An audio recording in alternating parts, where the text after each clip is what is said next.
चियाही बैठेली सासु त बहू अरया अरजकार हो।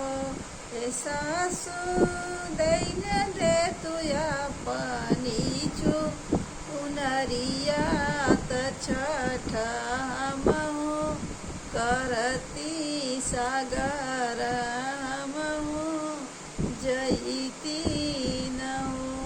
ए सासु दैन दे तुया पनीचु नरिया त छठ हम करती सागर हमहु जईती न हो।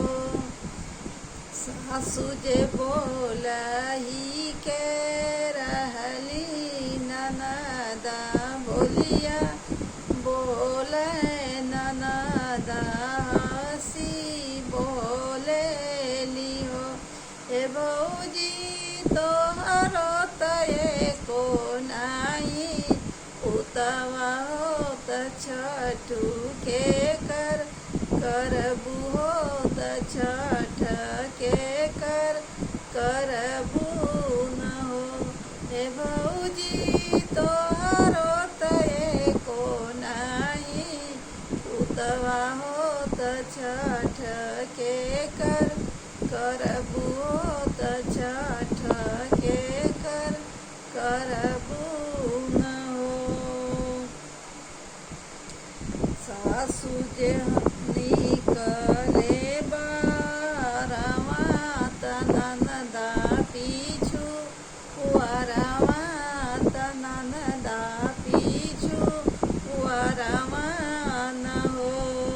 ए बहिनी लियली बजड़ली के वड़िया भीतर छठ पूजे हो भीतर छठ पूजे लियो।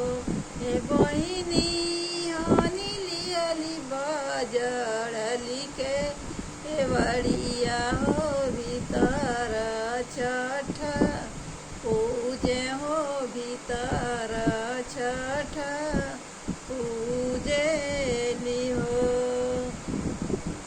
आंगन में खोदेली पोखरवा हो त बेदिया बनावे हो त बेदिया बनावे लियो।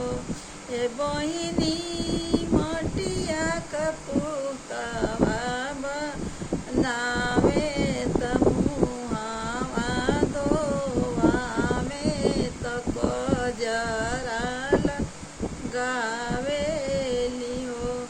ए बहिनी मटिया कपूतवा बनावे त मुहावा धोवावे त कजरा लगावे लियो।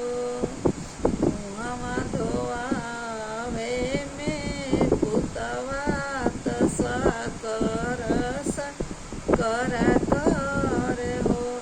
ए बहिनी आखिया में दे तक जरवा त गोहर मारी के रोवे त माई चिल्लावे लहो। ए बहिनी आखिया में दे तक जरवा गोहारी मारी के रोवे हो त माई चिल्लाला न हो। डोलारू छठ की सुहार कैसी लग रही है मुझे बताइए।